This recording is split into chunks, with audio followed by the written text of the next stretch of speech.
Всем привет! Сегодня у нас на канале редкий гость, в принципе, на нашем канале, как и в нашем автосервисе.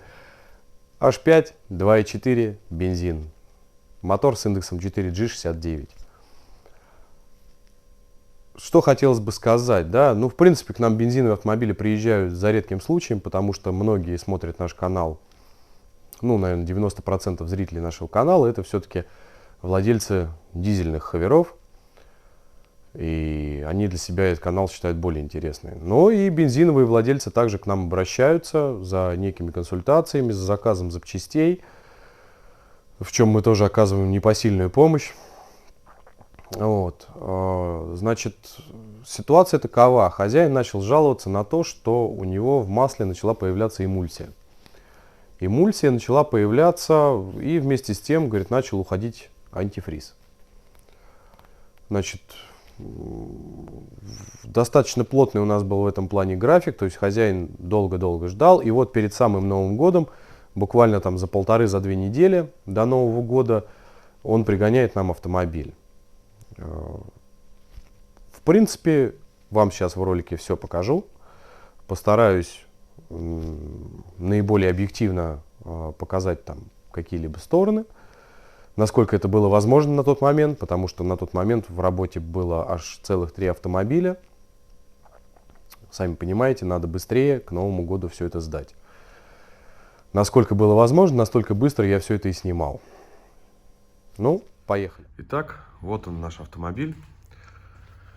H5 2.4 бензин. Это у нас 4G69. Ну, в общем, в принципе, рассказывать здесь про мотор я ничего не буду. Все прекрасно знают. И про болячки про его прекрасно знают. Мотор этот старый. Ну, в принципе, проверенный временем. Ну, естественно, не без китайских доработок. Со своими проблемами. Но ничего страшного. Значит, проблема здесь такая. Прокладку, значит, пробила. Здесь уже, скорее всего, прогар в прокладке. Может быть, еще не прогар, потому что хозяин, говорит, компрессию мерил, компрессия везде нормальная, но при всем при этом машина закипает, и сейчас еще она начала дымить антифризом. Значит, здесь нам надо будет, здесь программа по минимуму у нас, здесь, так как помпу хозяин недавно менял, ремешки все менял, то есть было сделано большое ТО достаточно, перед этим всем все это сделано, мы это менять не будем. Здесь наша задача будет только снять головку, поменять прокладку, ну и сопутствующие там маслосъемные колпачки, сальники распредвала, свечные колодцы, там, ну и все вот эту мелочугу. Попутно, чтобы человек просто больше сюда не лазил. Я думаю, что это все сделается достаточно быстро. Сейчас мы приступаем к разборке, ну и там покажу. В принципе, здесь по этим моторам показывать нечего, это моторы достаточно надежны и долговечны. Ну, собственно, все у нас снято. Сейчас покажу пока по головке. Ну, как можете видеть, это вот у нас 4-й цилиндр. Здесь все отмыто. Скорее всего, проблема из-за патрубка, потому что здесь башка сзади мокрая. Многие знают, владельцы этого автомобиля, что вот здесь из-под колечка, из-под заглушечки начинает у нас писаться маслом. И это масло капает прямиком на шланг, на печку. Сейчас я вам головочку переверну, покажу еще. Тоже что интересно. В принципе, как бы по клапанам особо нареканий нет, хотя... Да нет, просто надо почистить. Поправят фасочки, седла, и будет головочка прям огонь. Здесь как бы по головке претензий у меня никаких нету. Состояние вполне себе достойное, но, как вы можете видеть, кругом йогурт. Вон, все это. Здесь видно, что антифриз пошел в масло. То же самое у нас на клапанной крышке и на всех остальных элементах. То есть здесь промывать надо будет. Хозяин попросил почистить свечные колодцы. Тоже пройдемся аккуратненько щеточкой металлической, вычистим это все, и все будет хорошо. В общем, здесь как бы вот так вот. Сейчас перейдем к двигателю. Значит, по мотору. Ну, во-первых, я вижу следы, то, что подогревали двигатель.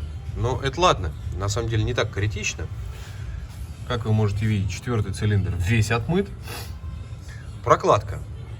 Хозяин говорит, что предыдущий владелец фрезеровал блок, что-то еще. Но в принципе это вот здесь вот мы с вами видим, да, что блок действительно фрезеровался. Но прокладку поставили. Я как-то вам уже показывал. Аналогичный автомобиль. Ну, там H2 был. Разница не сильно большая в этих моторах. Здесь вот это просто краской нарисовано. То есть это не герметик. Это краской нарисовано. Естественно, оно не будет держаться. Вот здесь вот это у нас уже всякая ерундятина. Ну, в общем, сейчас мы будем потихонечку все это счищать. Здесь у нас, ну вот оно тут вот чуть-чуть попадало. Тоже, видимо, во втором цилиндре слегка отмыто. Не, ну самый большой, естественно, у нас идет в четвертом, как правило. Вот патрубок, в принципе, мы можем видеть, да, что вот этот патрубок у нас уже, здесь вот я прям чувствую, что он очень-очень мягкий. И он тоже мог пропускать антифриз. И видно, в принципе, по трубке, да, что она в маслице, колокол в маслице. То есть проблема здесь конкретно по тому, что, возможно, начал подсекать антифриз, перегрели, ну, в общем, да и прокладка-то говно, откровенно говоря. Поставим Митсу, новенькие болтики, все будет бегать. Ну что ж, меняем масло. А у нас тут йогурт. Йогурт. А может быть сгущенка. Кому что больше нравится. Гребаный гибастус. Ну, сейчас сольем как можно больше. Будем заливать масло промывочное. В два этапа, скорее всего, в два захода мы его и будем менять. Потому что одним заходом это все не промоется. Ну что ж, мотор запустили, все работает прям изумительно. Мотор ровненько работает, хорошо. Уже, в принципе, прокачали, печка греет. Сейчас тут последнее доделываем. Сейчас еще надо будет слить масло с нее. Ну и, в принципе, все. Сейчас сольем масло, посмотрим, как оно по частоте. Возможно, еще одну промывочку придется делать. Ну, в общем, вот мы промыли. Это первое, то, что у нас слилось. Это вторая промывка. Здесь уже более-менее чисто. Но когда сейчас оно в осадок выпадет, будет более понятно. Ну и здесь уже достаточно чистое масло, поэтому сейчас залито уже новое масло, поставлен новый фильтр, и машина, в общем-то, готова. Ну что ж, с автомобилем мы закончили. Значит, по проблемам, которые были выявлены несколько позже, так как автомобиль приехал на эвакуаторе, всех проблем мы как бы не, скажем так, не могли знать изначально. А конкретно, после запуска двигателя нами было выявлено, что есть проблема по датчикам температуры. И на горячую начинаются какие-то провалы в оборотах. Только на горячую. Диагностику подключили, было выявлено, что первый лямбда-зонд, ну то есть датчик кислорода, уже начал, по-моему, приказывать жить. Потому что какие-то показания у него были совершенно дурные, непонятные. По датчикам температуры заказать мы их просто физически не смогли, потому что до Нового года оставалось всего-навсего там 5 дней, по-моему. И уже многие фирмы просто тупо дают отказ на заказ этих запчастей. А в наличии, к сожалению, на бензинку я ничего почти не держу, потому что это крайне редкие гости, и держать там, ну, хотя, наверное, надо бы держать какой-то небольшой комплект запчастей, чтобы он у меня был.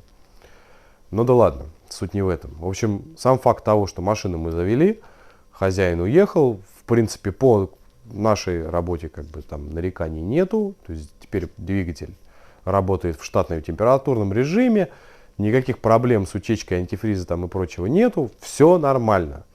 Сейчас он там поменял и лямбда-зонд, и датчики температуры, все равно остались какие-то побрехивания по холостому ходу, тоже вот на прогретую. Но я думаю, сейчас он до нас доберется, мы ему попробуем поменять регулятор холостого хода и уже посмотрим, может быть, действительно проблема была в нем. Так как машина длительное время стояла, хрен его знает, что там, какие болячки могут повылезать. Ну а на этом, наверное, все. Надеюсь, что видео вам понравилось. Подписываемся на канал, ставим лайки, пишем комментарии, обязательно всем отвечу. Все, всех обнял, всем пока-пока.